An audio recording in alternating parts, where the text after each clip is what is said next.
Hai guys, gue dia. Sorry suaranya agak berat karena gue masih sakit sih. Habis donor gue langsung sakit anjir. So, welcome to my little garden. Jadi coba turun dikit. Nah, jadi di belakang saya kebun cabai. Jadi gue nanam, bukan gue sih, orang tua gue, bapak gue nanamnya cabai. Nih, gede banget tuh, kayak segede ini cabainya. Terus ada hidroponik. Halo, halo, halo.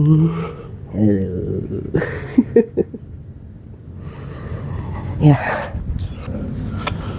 jadi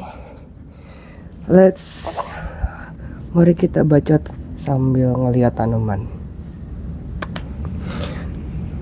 Oke. So, gimana ya? Gini deh.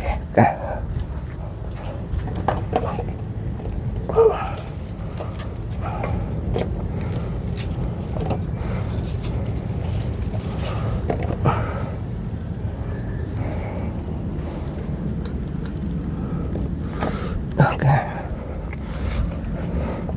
Oh.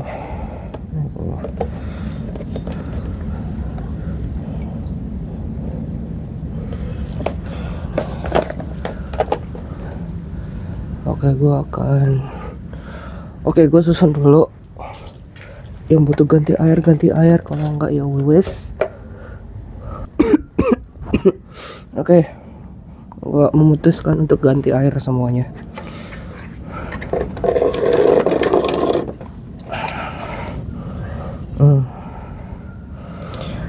Oh, lah jadi letoy. Ya. Oke. Kenapa kau jadi letoy? Aku sentuh. So, apa kabar? Gue harusnya ngupload tentang donor darah. Cuma sampai sekarang yang pas gue nge-record ini pun juga belum gue edit. Jadi ya video ini akan keluar pas lebaran sih kayaknya. Jadi ya, selamat Idul Fitri. Selamat merayakan hari lebaran. Selamat bertemu keluarga masing-masing. Keluarga jauh, keluarga dekat. Bisa saling memaafkan kalau memang ada salah. By the way, ini gue mau ngasih vitaminnya. Semoga ibadah puasanya diterima ya. Walaupun gue ngerasa kayak ibadah gue kayaknya nggak terlalu diterima amat sih, soalnya dipaksa. Lagi sakit malah puasa. So, gue sakit. Sebenarnya sakitnya sakit flu gitu sih. Cuma yang gue sering rasakan itu adalah perutnya sakit gitu. Perut sakitnya itu lebih kayak orang mules gitu, mules kalau lagi mau head. Nah itu pulsnya kayak gitu. Udah. Jadinya insya Allah hari ini gue mau ngecek gitu ke dokter. Kalau flu-nya sih sebenarnya udah mendingan gitu. Waktu hari Minggu kemarin tuh gue mulai flu-nya tuh udah mulai gitu, pusing, pilek, batuk gitu, radang tenggorokannya kayak gitulah, kayak orang flu pada umumnya. Cuma yang protein ini dari setelah donor itu kayak 2 hari kemudian gitu perutnya langsung sakit gitu, kayak mau head gitu, mau datang bulan. Cuma nggak datang gue bingung. Makanya nanti mau dicek.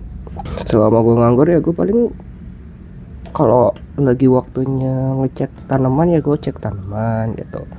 Kalau kalau memang waktunya hujan ya gue nggak ngecek gitu. Hidroponik pun juga biasanya cuma seminggu sekali gitu sih, jadi nggak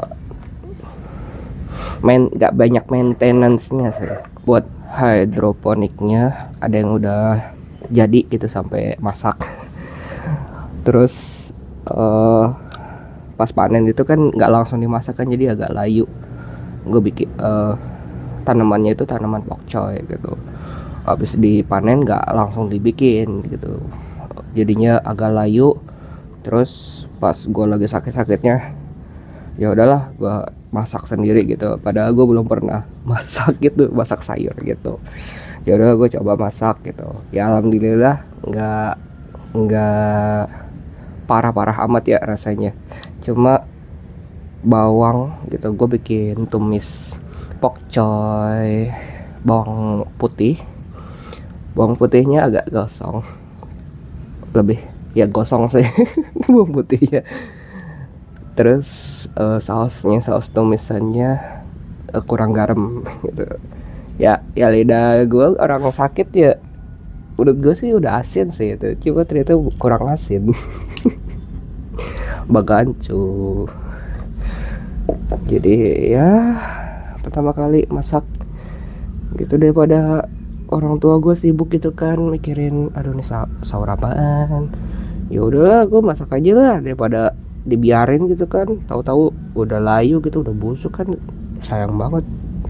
At least kita berhasil, pertama kali nanam pokcoy berhasil. Hidroponik ini sebenarnya bukan gua yang pengen nanam, gue cuma kayak ngegasin aja gitu. Ibu gua sih lebih tepat ya, ibu gua pengen gitu nanam hidroponik.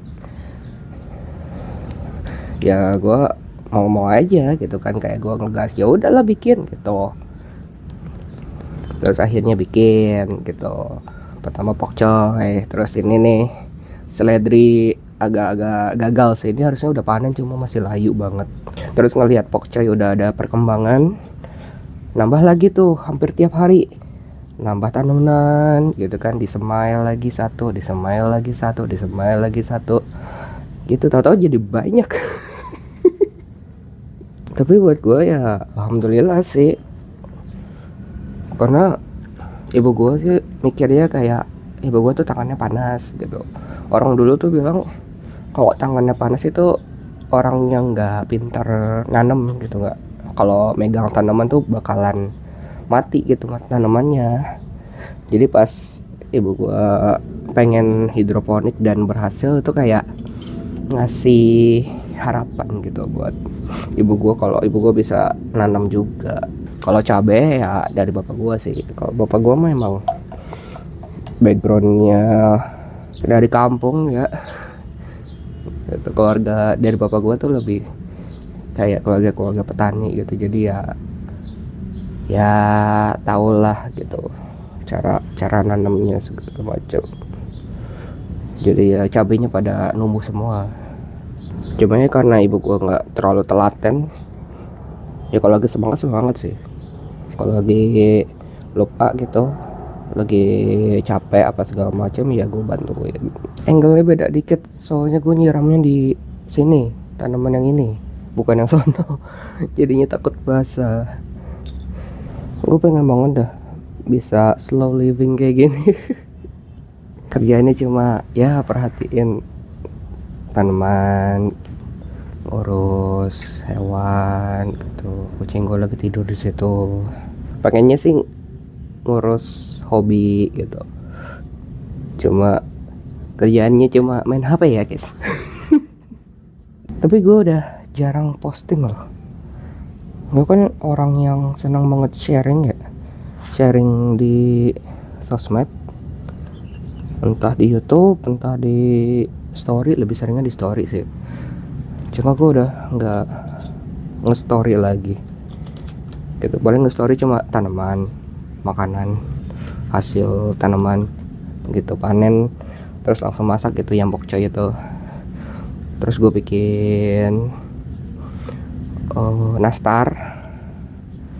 Alhamdulillah berhasil, walaupun nggak selembut punyanya saudara gue.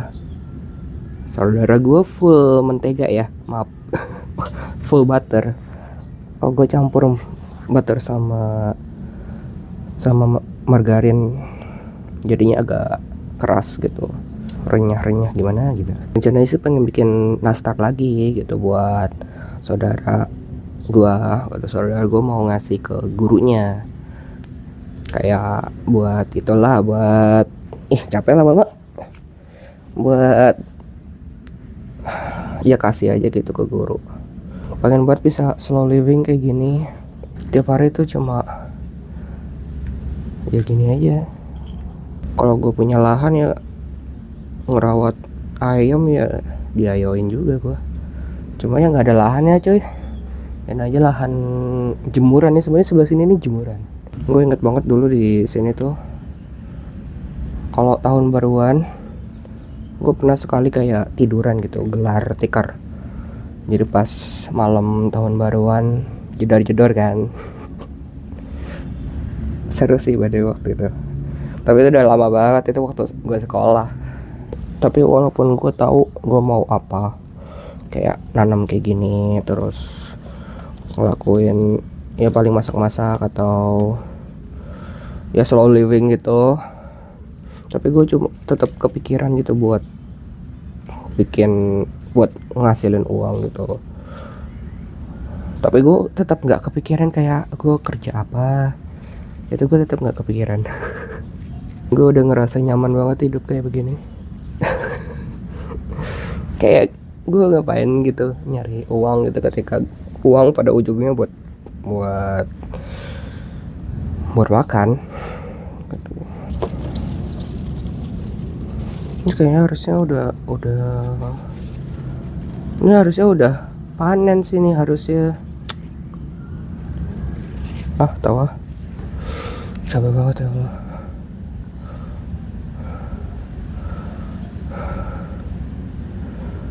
Lo kebayang gak sih lagi demam, terus pilek, batuk, pusing, tenggorokan lo sakit, tapi lo tetap paksain puasa.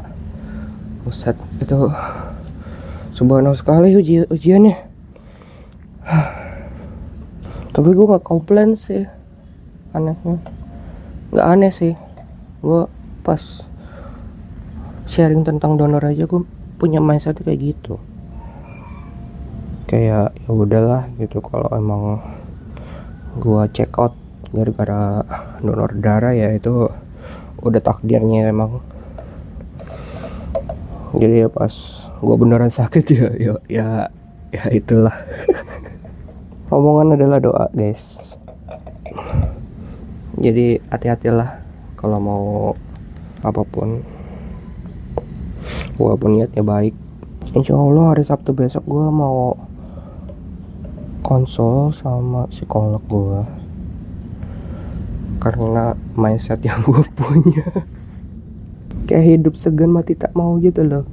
Gue pengen ngobrol aja sih sebenarnya ya. Habis gue ngomong kayak Bu, aku mau konsul gitu, itu otak gue tuh udah mikir kayak oke, solusinya apa, kayak gue perlu ngobrol sama psikolog atau enggak gitu. Kayak kalau gue belum ngomong ke beliau kalau gue mau kontrol, itu otak gue kayak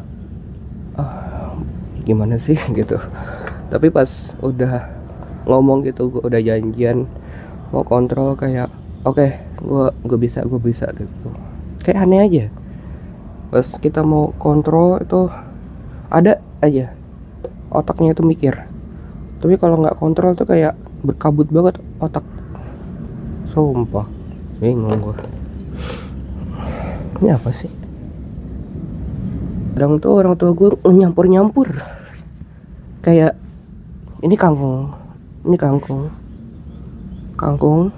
tapi di satu tempat ini ada yang lain. Ini kayaknya apa ya? Caisin nih kalau nggak salah.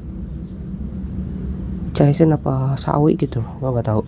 Jadi nggak tahu nih, nanamnya pun hari itu beda gitu. Hari ini nanam apa, besok nanam apa, nggak dicatat sama sekali. Jadi nggak tahu ini udah berapa lama. Ganti angle guys. Jujur gue lupa tadi ngomong apa. Tadi gue nelpon dulu ke orang tua gue gitu. Kenapa ya gue ngomongnya gitu-gitu mulu. Tapi intinya ya guys, kalau gue bisa hidup tanpa harus berlama-lama di komputer, dan gue udah memenuhi kebutuhan dasar gue, apakah gue masih perlu ngejar karir kah? Kadang gue bingung mau ngejar karir kayak gimana. Dan pertanyaan yang lebih tepatnya adalah apakah karir itu udah masih ada atau enggak gitu. Jenjang karir itu masih ada atau enggak gitu. Gue yakin gak ada yang nonton di bawah umur 17 tahun apa 16 tahun, karena kabarnya anak-anak bakalan yang gak bisa akses sosmed juga kan. YouTube juga dianggap sebagai sosmed. Jadi ya gue berharap kalian paham ya maksud gue apa yang disebut dengan karir. Kayak kalau gue bisa hidup kayak gini tuh ya ngapain lagi gitu gue ngejar karir gitu.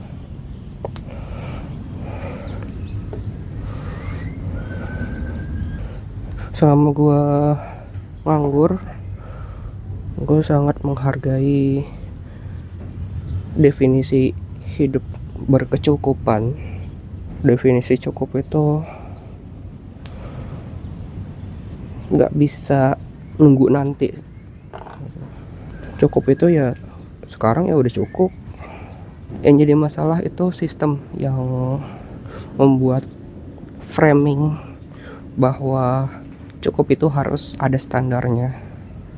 Kalau kita bergantung definisi cukup menurut orang lain tuh ya jujur nggak akan cukup sih. Wong dari pemerintah aja definisi cukup aja kayak gitulah. Sorry guys lo. Nih yang gue panen tuh, ini ada yang busuk. Ini yang gue bilang tadi gede banget. Nih, kok dibandingin sama yang paling kecil. Nih, tuh. Look at the difference. Ih, gue pakai baju merah juga lagi. Lihat tak? Ih. Kayak beda banget. Ada sih yang lebih gede lagi daripada ini. Cuma belum mateng. Tuh, wih. Ya lumayan cabenya, nggak pernah kehabisan cabe. Tapi lauknya cuma sayurnya pun belum panen. Udah segitu aja. Makasih udah nonton. Selamat hari lebaran. Dan ya semoga kita ketemu di video selanjutnya. Bye bye.